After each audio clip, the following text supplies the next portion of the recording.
And we should be live. Good morning and welcome to our 10 minutes at 10 for everyone. Today, we're going to talk about automation and outsourcing, which is another way to shortcut your way to an extra monthly 1K. So, what does automation mean? So, automation is the mechanism by which we make a simple vanilla process that we do manually, an automated task, so we can set it once and forget it and not have to do it again or not have to worry about it again. Now, if you took 1 hour to automate a 5-minute job, you would break even in time terms in 12 days and you'd make a time profit in 13 days. So say you built an extra hour or two of time into your monthly work life, you could either save that 1 hour or 2 hours of time and spend more time with your family, so you're investing it in yourself.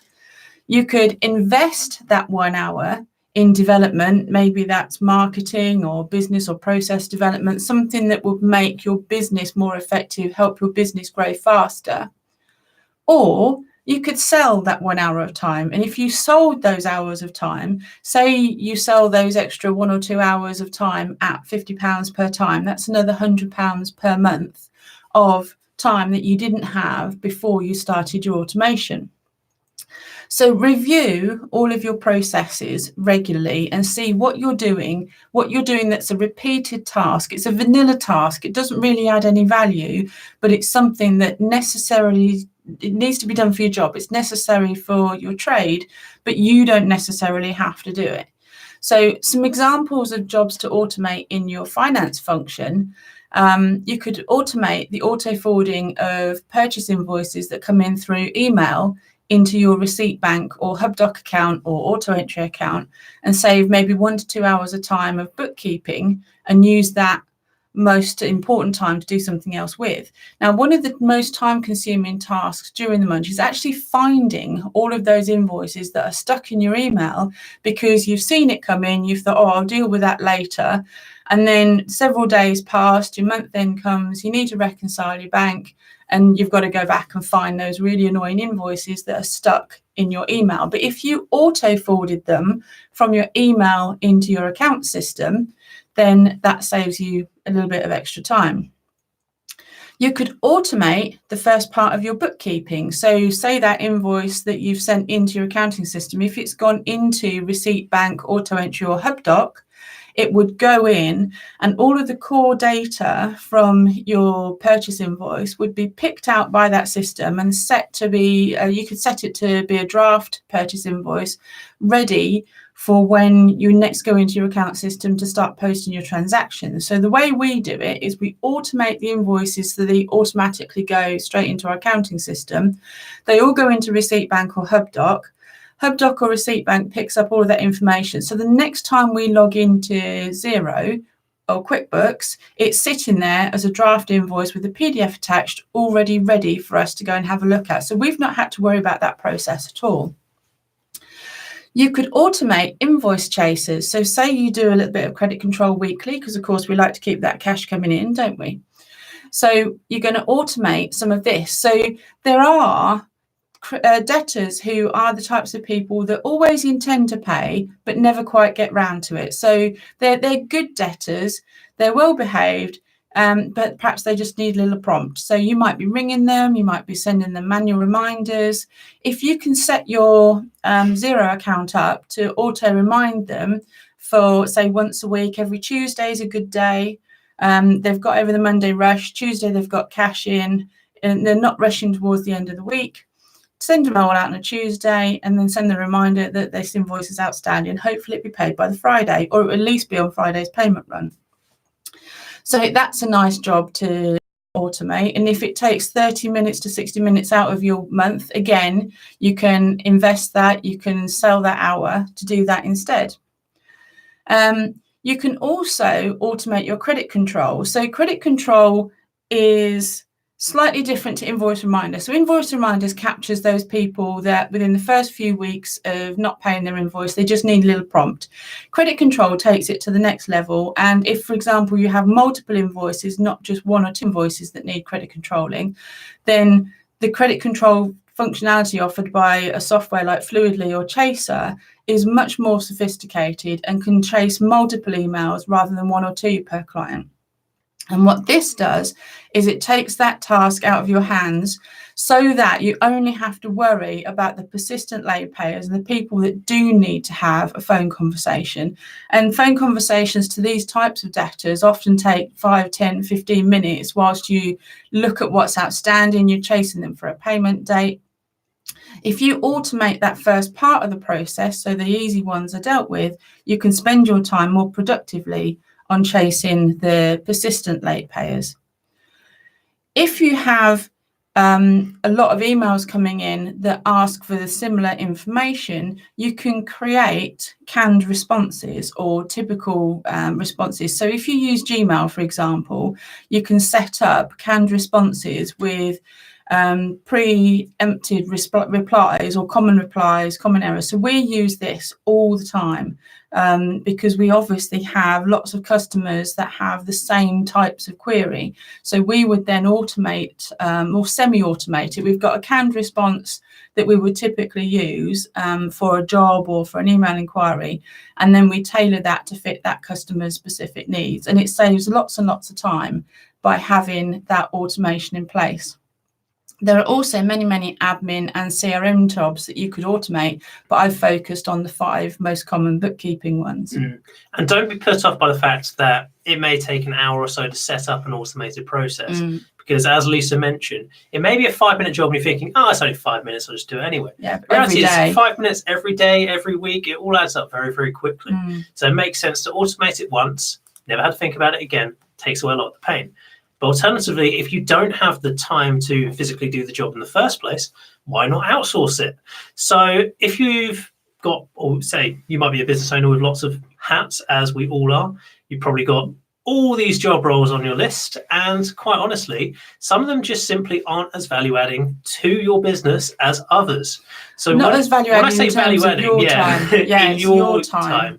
So they're value-adding to the business, not value-adding in terms of application of your time. Your time may be better spent elsewhere. So jobs to outsource will be items which perhaps there's specialists who are more efficient at doing the job, or simple items which are basically what I refer to as a cost center. So jobs like this might include things like bookkeeping, payroll, social media, items like this where you think, actually, I could pay someone to do this and they do the job better. And you're thinking, wait a minute, I'm paying someone to do a job. Where's the profit in this? Well, the reality of the situation is if you earn, say, £50 an hour and you pay, say, a bookkeeper £25 an hour, the reality is you're actually £25 up in an hour, assuming you sell that time. If you outsource, say, 4 hours worth of work, you could actually generate extra profit for yourself.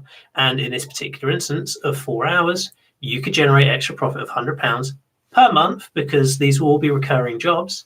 And the reality is you're always going to be in that profit-making situation, providing you choose an efficient outsource option, and of course you sell the time.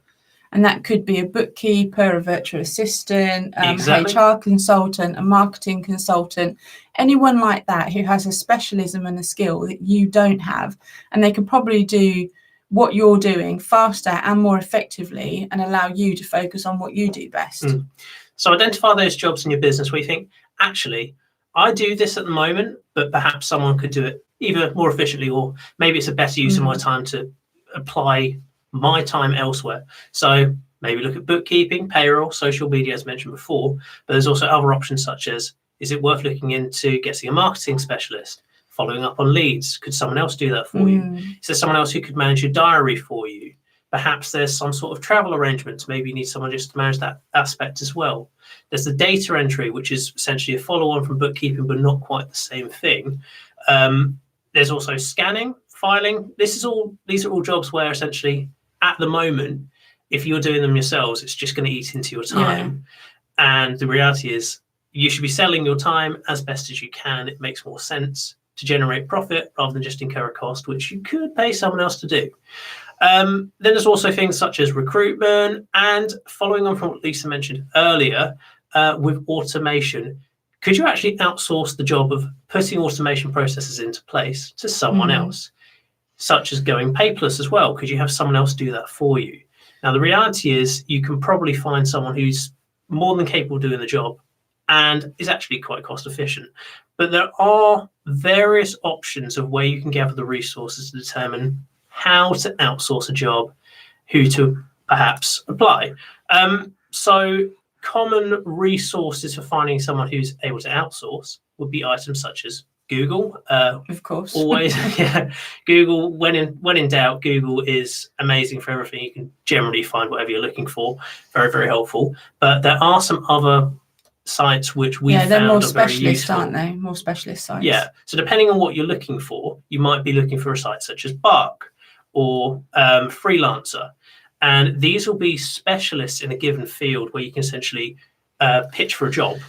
Yeah, these are all freelancer specialists. So on bark.com or freelancer.com, you'll be pitching for a specific job for a particular type of specialist, and you're more likely to get somebody that is more qualified to do what you want to do if you look on one of these sites than if you try and Google them. And also, when in doubt, there's local business Facebook groups. Yeah, always helpful. And 9 times out of 10, you can find a contact pretty quickly in there. And of course, any of your networking groups. So use the contacts you know, use the contacts you have access to. And you can get recommendations for. So people will often recommend people that they've used. So you've got a better chance of getting someone who's skilled and competent. Tried and rather tested. than, exactly. Which is always reassuring. And alternatively, if not, there's sites such as People Per Hour, where you can, it works in a similar way to the freelancer ones in the sense of you basically contact a freelancer and you bid for a job, or you offer a job there, and then people bid for it. So when GDPR came around, I put our GDPR compliant policies online and had several lawyers that bid for my job, and I chose the one that I felt had the better fit, paid by the hour. So the price was agreed beforehand, and you put your money in and you pay people per hour, but they don't release the money until you're happy that the job's done. So you've got some security there, knowing that you aren't going to pay for something that you're not comfortable with. And of course, the people in there are vetted and they're qualified. And I think you'd get a higher standard of service from something like Freelancer or People Per Hour. Yeah. And the thing to remember with these is the prices, of course, vary depending on what job you're looking for, who's doing the job, what their different variable hours are. Always different. If you're looking for something which is different skill sets as well. If you're looking for something which is, say, more fixed price and cheaper, I'm going to say, I don't like using the word cheap, I'm going to use it here anyway. But there is the option for cheap options such as Fiverr. And the reason we say Fiverr is it's fixed price, you know what you're paying. But as far as using it is concerned, it's a little bit more of a gamble of sense that you don't necessarily know if what you're going to get is exactly what you want. But of course, it's a Fiverr, it's relatively low risk, I would say. So it might be worth perhaps considering Fiverr, and it might take a few attempts to get what you're looking for. But actually, based on experiences, we actually have seen some results turn from it. So sometimes you do. It's a bit of hit and miss. Sometimes you get a good one, sometimes you don't. So we've had some cracking designers that we've found for ads and things like that, and then equally we found some ones that we just didn't get along with and we didn't like what they delivered. But for a Fiverr, or you bid for gigs on Fiverr, so it might be 3 gigs each at a Fiverr, so it ends up costing you a little bit more, but it's less financial risk than something like People Per Hour, where you tend to get a more skilled audience in People Per Hour, whereas Fiverr is, it's a bit cheap and cheerful, but sometimes it's really good, sometimes it's not. So you take your risk. So overall, automation and outsourcing in itself, really, really good profit generators because they can save time. And remember, you can sell that time doing what you do best. And quite frankly, put your skills to their best use as far as I'm concerned. Yeah, so you need to sit down and map the kind of jobs that you're doing each month, the same jobs over and over again that repeat, that don't add any value for your time. So they're value adding for the business, but they're not a valuable use of your time. Could you automate? Could you outsource? Where can you save money and make more profit? So that's what we're looking for, is where can we make more profit in doing something else with these tasks. Even those jobs where you think, oh, they're easy, they don't take 5 minutes. Yeah, or I'm the only one who can do it. That's the usual thing. I'm the only one who can do it. No, you're not. Lots of people can do it, and quite often better than you can. So outsource it and get on with what you really do best. So that's thank you very much for joining us today. That's our 10 minutes at 10 for everyone. If you are a member of the BBB Club, you can log in and take a deeper dive into today's topic. And if you're not a member, then join us today by clicking on the link below. And we'll see you tomorrow. Bye.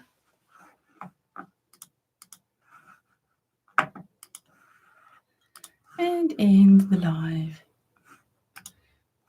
I swear that button moves all the time. I think